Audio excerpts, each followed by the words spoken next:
பகவான் ஸ்ரீராமகிருஷ்ணரின் அமுத மொழிகள் பாகம் 9. ஸ்ரீராமகிருஷ்ணருக்கும் அவரது பக்தர்களுக்கும் இடையே நடைபெற்ற உரையாடல். செவ்வாய், அக்டோபர் 24, 1882. பிற்பகல் 3-4 மணி இருக்கும். தின்பண்டங்கள் வைக்கும் அலமாரியின் அருகில் நின்று கொண்டிருந்தார் குருதேவர். மாவும் பலராமும் கல்கத்தாவிலிருந்து வண்டியில் வந்தனர். வந்ததும் குருதேவரை வணங்கினர். அவர்கள் அமர்ந்ததும் குருதேவர் சிரித்தவாறே அவர்களிடம், அலமாரியிலிருந்து கொஞ்சம் இனிப்பு எடுக்கலாம் என்று சென்றேன். இனிப்பில் கையை வைத்தேனோ இல்லையோ, பல்லி ஒன்று என் மேல் விழுந்தது. உடனே கையை எடுத்துவிட்டேன் என்றார். இதை கேட்டு அனைவரும் சிரித்தார்கள். ஆம், இவற்றையெல்லாம் கவனத்தில் கொள்ள வேண்டும். பாரேன், ராக்கால் உடல் நலம் இல்லாமல் இருக்கிறான். எனக்கும் கை கால் வலிக்கிறது. நடந்தது என்ன தெரியுமா? இன்று காலை நான் படுக்கையை விட்டு எழுந்தபோது ஒருவன் வந்தான். ராக்கால் என்று எண்ணி நான் அவன் முகத்தில் விழித்து விட்டேன். அதுதான் என்றார். எல்லோரும் சிரித்தார்கள். அங்க அடையாளங்களையும் கவனிக்க வேண்டும். அன்றொரு நாள் நரேந்திரன் தன் நண்பன் ஒருவனை இங்கே அழைத்து வந்தான். அவனுக்கு ஒரு கண் சரியாக இருந்தது, மற்றொரு கண் சரியாக இல்லை. அது எப்படியோ போகட்டும், இனி என்னென்ன நேரப்போகிறதோ என்று அடித்து கொண்டது என் மனம். மற்றொருவன் இங்கே வருவான். அவனிடமிருந்து எதையும் என்னால் உட்கொள்ள முடியாது.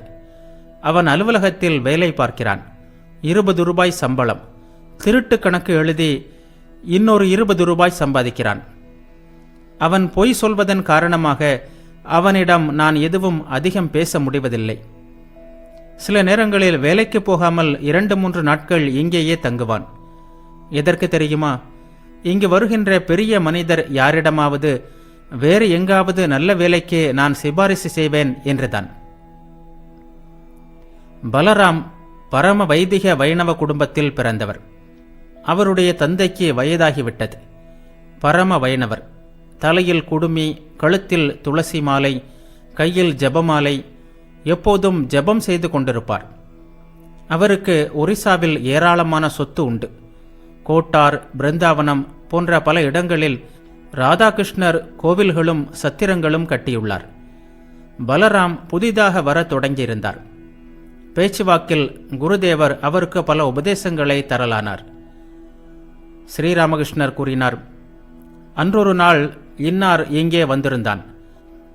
அவன் அந்த கருப்பு மூதேவியின், அதுதான் அவனை கைப்பிடித்தவளை சொல்கிறேன், அவளது தாசன் என்று கேள்விப்பட்டேன். ஏன் இறைவனை காண முடியவில்லை? காமினி காஞ்சனம் இடையில் திரையாக மறைப்பதால்தான். அன்று அவன் உன்னிடம் எவ்வளவு திமிராக பேசினான். என் தந்தையிடம் ஒரு பரமஹம்சர் வந்திருக்கிறார், என் தந்தை அவருக்கு கோழிக்கறி விருந்து படைத்தார் என்றான். பலராம் சிரித்தார். இப்போதுள்ள என் நிலையில் தேவிக்கு படைக்கப்பட்டிருந்தால் கொஞ்சம் மீன் குழம்பை மட்டும் சாப்பிட முடிகிறது. பிரசாதமாக இருந்தாலும் இறைச்சியை என்னால் சாப்பிட முடிவதில்லை. விரலால் தொட்டு கொஞ்சம் வாயில் வைத்துக் கொள்வேன். தேவிக்கு கோபம் வந்துவிடக்கூடாதே. எல்லோரும் சிரித்தார்கள். நல்லது, என்னுடைய இந்த நிலை என்ன சொல்லுங்கள் பார்க்கலாம். ஒருமுறை நான் பரதுவான் வழியாக காமார்புகூருக்கு மாட்டு வண்டியில் போய்க் கொண்டிருந்தேன். அப்போது கடுங்காற்றுடன் மழை பெய்ய தொடங்கியது. பார்த்தால் எங்கிருந்தோ சிலர் வந்து வண்டியை சூழ்ந்து கொண்டார்கள். என்னுடன் வந்தவர்கள் அவர்களை கொள்ளைக்காரர்கள் என்றனர். நான் தெய்வ நாமங்களை ஓத ஆரம்பித்தேன். ஆனால் சிறிது நேரம் ராம் ராம், சிறிது நேரம் காளி காளி, சிறிது நேரம் ஆஞ்சநேயா ஆஞ்சநேயா என்று பல்வேறு பெயர்களை கூறினேன். ஏன் இப்படி சொன்னேன் என்று சொல்லுங்கள் பார்க்கலாம். மா தனக்குள் நினைத்து கொண்டார், கடவுள் ஒருவரே, அவருடைய திருநாமங்கள் கணக்கற்றவை.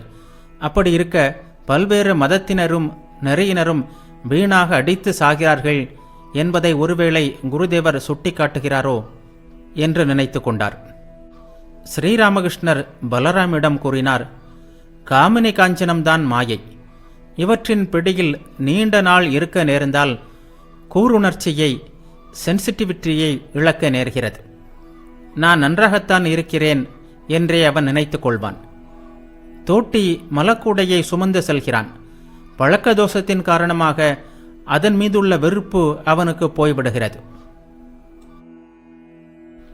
இறைவனின் திருநாமத்தையும் புகழையும் பாடுவதில் தொடர்ந்து ஈடுபட்டால் படிப்படியாக பக்தி வருகிறது. மாவிடம் கூறினார், அதற்கு வெட்கம் கூடாது. வெட்கம், வெறுப்பு, பயம் மூன்றும் கூடாது. காமர்புகூரில் பிரமாதமாக பஜனை நடைபெறும். மிருதங்கம் எல்லாம் உண்டு. நகுல் ஆச்சாரியரின் பாட்டு அற்புதமாக இருக்கும். பலராமிடம், பிருந்தாவனத்தில் பூஜைக்கு ஏற்பாடு உண்டா? பலராம் கூறினார், ஆம் சுவாமி, ஒரு தோட்டம் உள்ளது. அங்கே ஷியாமா சுந்தருக்கு வழிபாடு நடைபெறுகிறது. ஸ்ரீராமகிருஷ்ணர் கூறினார், நான் பிருந்தாவனத்திற்கு போயிருந்தேன். நிதுவனம் நல்ல இடம். கேசவருடன் ஸ்ரீராமகிருஷ்ணரின் சந்திப்பு. வெள்ளி, அக்டோபர் 27, 1882. இன்று கோஜாகிரி லட்சுமி பூஜை நாள். குருதேவர் தமது அறையில் விஜய கோஸ்வாமி மற்றும் ஹாரலாலுடன் பேசிக் கொண்டிருந்தார். அப்போது கேசவரின் சீடர்கள் சிலர் வந்து குருதேவரை வணங்கி, சுவாமி, நீராவி கப்பல் வந்துவிட்டது, நீங்கள் புறப்பட வேண்டும். சற்று வெளியில் சென்று வரலாம். கேசவர் கப்பலில் உள்ளார். தங்களை அழைத்து வருவதற்காக எங்களை அனுப்பினார் என்று கூறினார்கள். மாலை 4 மணி. குருதேவர் படகில் சிறிது தூரம் சென்று நீராவி கப்பலில் ஏறிக்கொண்டார். ஏறியதுதான் தாமதம். புற உணர்வை இழந்து சமாதியில் ஆழ்ந்தார். அவருடன் விஜய கோஸ்வாமியும் இருந்தார். மா கப்பலில் நின்று கொண்டு சமாதியின் அந்த அற்புத காட்சியை பார்த்தார். மா 3 மணிக்கு கல்கத்தாவிலிருந்து கேசவருடன் கப்பலில் புறப்பட்டார். கேசவர் தமது நற்குணங்களாலும் பேச்சு திறமையாலும் மா போன்ற பல வங்க இளைஞர்களின் மனங்களை கொள்ளை கொண்டவர். எனவே குருதேவருக்கும் கேசவருக்கும் இடையே நடைபெறும் சந்திப்பை காணவும் அவர்களுடைய பேச்சை கேட்கவும் மா மிகுந்த ஆர்வம் கொண்டிருந்தார். கேசவரை பலர் தமது நெருங்கிய உறவினரை பார்ப்பது போல் நேசித்தனர். அவர் ஆங்கிலம் கற்றவர். மேலை தத்துவ சாஸ்திரங்களிலும் இலக்கியங்களிலும் புலமை வாய்ந்தவர். அவர் உருவ வழிபாட்டை ஏற்றுக்கொள்வதில்லை. மாறாக அதை பொம்மை வழிபாடு என்று கேலி செய்வார். இத்தகைய ஒருவர் ஸ்ரீராமகிருஷ்ணரை தரிசிக்க வந்திருக்கிறார். அவரை உள்ளன்போடு நேசிக்கிறார். அவருக்கு மரியாதை காட்டுகிறார். இது விந்தைதானே? இந்த இருவருடைய மனங்களும் எந்த விஷயத்தில் எப்படி ஒன்று சேர்ந்தன என்பதை அறிய மா போன்ற பலரும் ஆவல் கொண்டிருந்தனர். குருதேவர் உருவமற்ற கடவுளை ஏற்றுக்கொள்கிறார். உருவக் கடவுளையும் வணங்குகிறார். பிரம்மத்தை சிந்திக்கிறார். அதே வேளையில் தேவ தேவியர்களின் திருவுருவங்களை மலர்தூவி சந்தனமிட்டு பூஜை செய்கிறார். பக்தியில் தம்மை மறந்து ஆடி பாடுகிறார். கட்டிலில் படுக்கிறார். சிவப்பு கரை வேட்டி உடுத்துகிறார். காலுறை, செருப்பு எல்லாம் அணிகிறார். ஆனால் இல்லறத்தில் ஈடுபடவில்லை. அவரது வாழ்க்கை ஒரு துறவியின் வாழ்க்கை போல் உள்ளது. அதனால் மக்கள் அவரை பரமஹம்சர் என்று அழைக்கிறார்கள். கேசவரோ உருவமற்ற பரம்பொருளை வணங்குகிறார். மனைவி, மக்கள் என்று இல்லறத்தில் இருக்கிறார். ஆங்கிலத்தில் சொற்பொழிவு செய்கிறார். செய்தித்தாளில் எழுதுகிறார். பல்வேறு உலக கடமைகளில் ஈடுபட்டிருக்கிறார். கேசவரும் பிரம்ம சமாஜ அன்பர்களும் கப்பலில் இருந்தபடியே எதிரே உள்ள காளி கோவிலின் அழகை ரசித்தனர். கப்பலிலிருந்து சற்று தூரத்திலேயே கிழக்கில் படிக்கட்டுகளும் கோவில் முற்றமும் தெரிந்தன. படித்துறைக்கு வலது பக்கம் 6ம் இடது பக்கம் 6மாக 12 சிவன் கோவில்கள். காளி கோவிலின் கோபுரமும் பஞ்சபடியின் மரங்களும் சவுக்கு மரங்களின் உச்சியும் குளிர்காலத்து நீலவானின் பின்னணியில் அற்புத பேரழகுடன் பொலிந்து தோன்றின.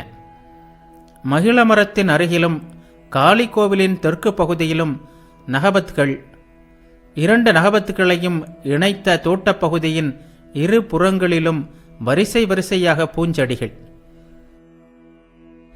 குளிர்கால வானத்தின் தூய நீல நிறம் கங்கை நீரில் பிரதிபலித்துக் கொண்டிருந்தது. உலகம் ஆனந்தமயமாக காட்சியளித்தது. பிரம்ம பக்தர்களின் மனதிலும் ஆனந்தம் பொங்கியது. மேலே நிர்மலமான நீலவானம், எதிரே அழகிய கோவில்.